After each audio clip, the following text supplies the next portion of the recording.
कच्चा पक्का छोड़ी और मनुष्य के संस्कार रस्मों रिवाज पे ध्यान दी।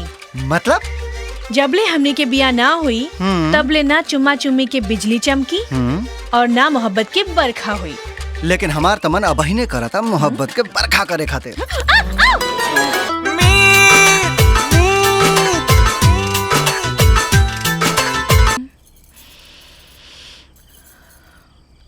सुनतानी जी। हाँ जान बोला।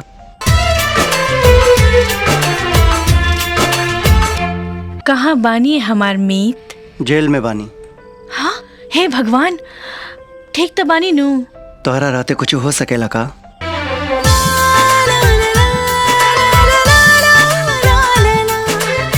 ऐसन का हो गई कि जेल में पहुंच गई नी?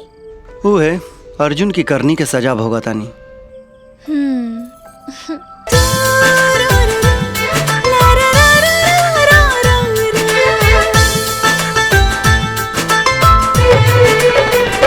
हमार याद नहीं क्या आवत?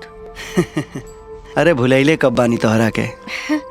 ए जी रउआ के देखेला मन बहुत तरसता। हमरे हाथ के लकीर में तो खा चल बाड़ू, सीधे राम जी के हाथवा से सांचल बाड़ू। खाली देखेला? प्रेम पूजा करे खातिर भी। अच्छा आ जाए का? हमरे हाथ के लकीर में तो खा चल बाड़ू। अब ऐसे बोल के तड़पाई मत। जल्दी से आ जाई। I am waiting for you. सीधे राम जी के हाथवा से सांचल बाड़ू। जब से नहीं आके तुम्हारे असर हो गए।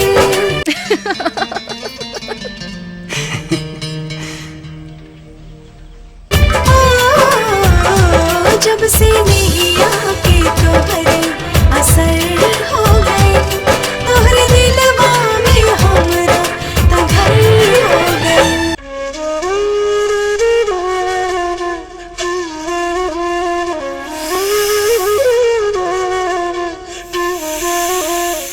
हमरे हाथ के लकीर में तो खा चल बाड़ू, सीधे राम जी के हथवा से सांचल बाड़ू।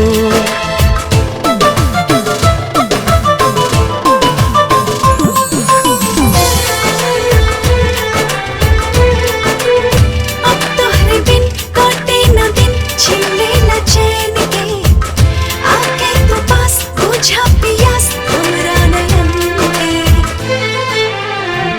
तो हमें दुनिया जहां मोर नगर हो गए। तो हमें दुनिया जहां मोर नगर हो गए, तोहरे दिलवा में हमरा त घर हो गए।